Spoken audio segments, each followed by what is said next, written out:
Sanctus, Sanctus, Sanctus Dominus Deus Sabaoth. Bapak, Ibu, dan saudara-saudariku yang terkasih dalam Tuhan kita Yesus Kristus, salam sejahtera untuk kita semua. Berkat Allah yang Maha Kuasa senantiasa menyertai kita. Hari Senin tanggal 18 November tahun 2024 adalah peringatan fakultatif pemberkatan gereja-gereja Basilik Santo Petrus dan Paulus Rasul. Marilah kita mendengarkan dan merenungkan bacaan-bacaan kitab suci. Dalam nama Bapa dan Putra dan Roh Kudus. Amin. Bacaan pertama dari kitab Wahyu bab 1 ayat 1 sampai 4 dilanjutkan dengan bab 2 ayat 1 sampai 5a. Inilah wahyu Yesus Kristus yang dikaruniakan Allah kepadanya, supaya ia menunjukkan kepada hamba-hambanya apa yang harus segera terjadi. Maka ia mengutus malaikatnya untuk menyatakan semuanya kepada Yohanes hambanya. Yohanes telah memberikan kesaksian tentang sabda Allah dan tentang kesaksian yang diberikan oleh Yesus Kristus, yaitu segala sesuatu yang telah dilihatnya. Berbahagialah orang yang membacakan dan mendengarkan kata-kata nubuat ini dan yang menuruti apa yang tertulis di dalamnya, sebab waktunya sudah dekat. Dari Yohanes kepada ketujuh jemaat di Asia Kecil, kasih karunia dan damai sejahtera dari Dia yang ada kini, dulu, dan yang akan datang, dan dari ketujuh roh yang ada di hadapan tahtanya, dan dari Yesus Kristus, menyertai kalian. Tuhan bersabda kepadaku, tuliskanlah kepada malaikat jemaat di Efesus, yang memegang ketujuh bintang di tangan kanannya, dan berjalan di antara ketujuh kaki emas, Dia bersabda, Aku tahu segala pekerjaanmu, baik jerih payah maupun ketekunanmu. Aku tahu bahwa engkau tidak sabar terhadap orang-orang jahat. Engkau telah menguji orang-orang yang menyebut diri rasul, padahal mereka bukan rasul. Engkau telah mendapati bahwa mereka pendusta. Engkau tetap tabah dan sabar. Engkau menderita sengsara demi namaku dan tidak mengenal lelah. Namun demikian, aku mencela engkau karena engkau telah meninggalkan kasih-Mu yang semula. Sebab itu sadarilah betapa dalamnya engkau telah jatuh. Bertobatlah dan lakukanlah apa yang kau lakukan semula. Demikianlah sabda Tuhan. Syukur kepada Allah.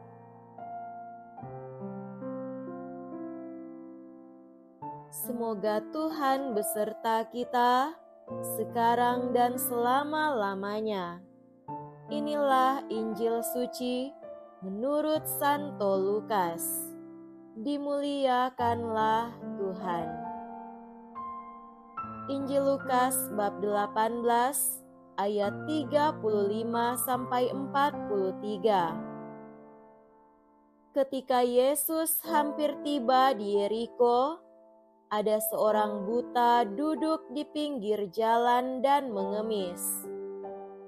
Karena mendengar orang banyak lewat, ia bertanya, "Ada apa itu?" Kata orang kepadanya, "Yesus orang Nazaret sedang lewat." Maka si buta itu berseru, "Yesus anak Daud, kasihanilah aku." Orang-orang yang berjalan di depan menyuruh dia diam. Tetapi semakin kuat ia berseru, "Yesus anak Daud, kasihanilah aku." Maka Yesus pun berhenti dan menyuruh orang mengantar dia kepadanya. Ketika si buta itu sudah dekat, Yesus bertanya kepadanya, "Apa yang kau inginkan kuperbuat bagimu?" Jawab orang itu, "Tuhan, semoga aku melihat." Maka Yesus berkata, "Melihatlah, imanmu telah menyelamatkan dikau." Pada saat itu juga ia melihat, lalu mengikuti Yesus sambil memuliakan Allah. Seluruh rakyat menyaksikan peristiwa itu dan memuji-muji Allah. Demikianlah sabda Tuhan. Terpujilah Kristus. Saudara-saudariku yang terkasih dalam Tuhan kita Yesus Kristus, tema renungan kita pada hari ini adalah hidup kita. Pengalaman Bartimeus, si buta dari Yeriko, menunjukkan kepada kita sebuah perjalanan hidup luar biasa yang dapat menjadi sumber pelajaran penting bagi kita, orang beriman zaman sekarang. Bartimeus menjalani hidupnya dengan penuh pergumulan. Dia buta, tidak dapat melihat. Hal ini membatasi pergerakannya. Tak heran, dia menjadi pengemis di pinggir jalan dan meminta belas kasihan orang. Sepertinya tak akan ada masa depan terang baginya.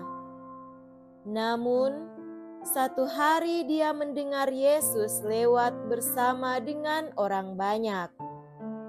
Berhadapan dengan sinar pengharapan itu, Bartimeus berseru, "Yesus anak Daud, kasihanilah aku." Biarpun ada halangan dari orang banyak, Bartimeus berseru. Malahan dia berseru dengan semakin keras, "Anak Daud, kasihanilah aku." Inilah kepercayaan dan usaha Bartimeus yang tak dipadamkan oleh tantangan dan kesulitan serta halangan dari orang-orang lain. Iman dan usaha sedemikian berbuah pengharapan. Yesus berhenti dan menyuruh dia dibawa kepadanya serta bertanya kepadanya, "Apa yang kau kehendaki supaya aku perbuat bagimu?" Bartimeus sendiri kemudian meminta apa yang paling penting baginya, "Tuhan, supaya aku dapat melihat." Yesus pun mengabulkan permohonannya, "Melihatlah engkau, imanmu telah menyelamatkan engkau." Setelah sembuh dan dapat melihat, Bartimeus mengikuti Yesus dan memuliakan Allah. Saudara-saudariku terkasih, tak seorang pun dari kita yang luput dari pergumulan hidup. kita bergumul karena sakit, persoalan keluarga, kegagalan-kegagalan dalam pergaulan dan hidup bersama, pekerjaan dan usaha. Bartimeus si buta dari Yeriko mengajarkan kita untuk pertama, jangan pernah kehilangan pengharapan. Bagi orang yang percaya, cahaya terang akan terbit. Walaupun ada seruan yang tak berjawab, jangan berhenti berseru. Malahan, berseru dan memohonlah dengan lebih kuat. Kedua, Tuhan tak pernah meninggalkan kita untuk binasa. Dia akan melawat kita pada waktunya. Dia mendengarkan kita dan akan memanggil kita datang lebih dekat padanya. Bersiaplah karena Tuhan akan menanyakan apa yang kita perlukan darinya, dan Dia akan mengabulkan permohonan kita. Ketiga, yang diperlukan dari kita yaitu mengamati betul-betul keadaan kita, apa yang kita sungguh butuhkan, dan mengatakannya kepada Tuhan. Keempat, iman dan usaha kita yang mendatangkan kesembuhan dan pemulihan, perkembangan baik dan keberhasilan, mesti mendorong kita untuk mengikuti Tuhan dengan lebih sungguh dan memuliakan Dia lewat kesaksian hidup kita. Hal-hal itulah yang terjadi dalam hidup kita, yang jatuh namun diangkat Tuhan, yang sakit namun disembuhkannya, yang bergumul namun dipulihkannya.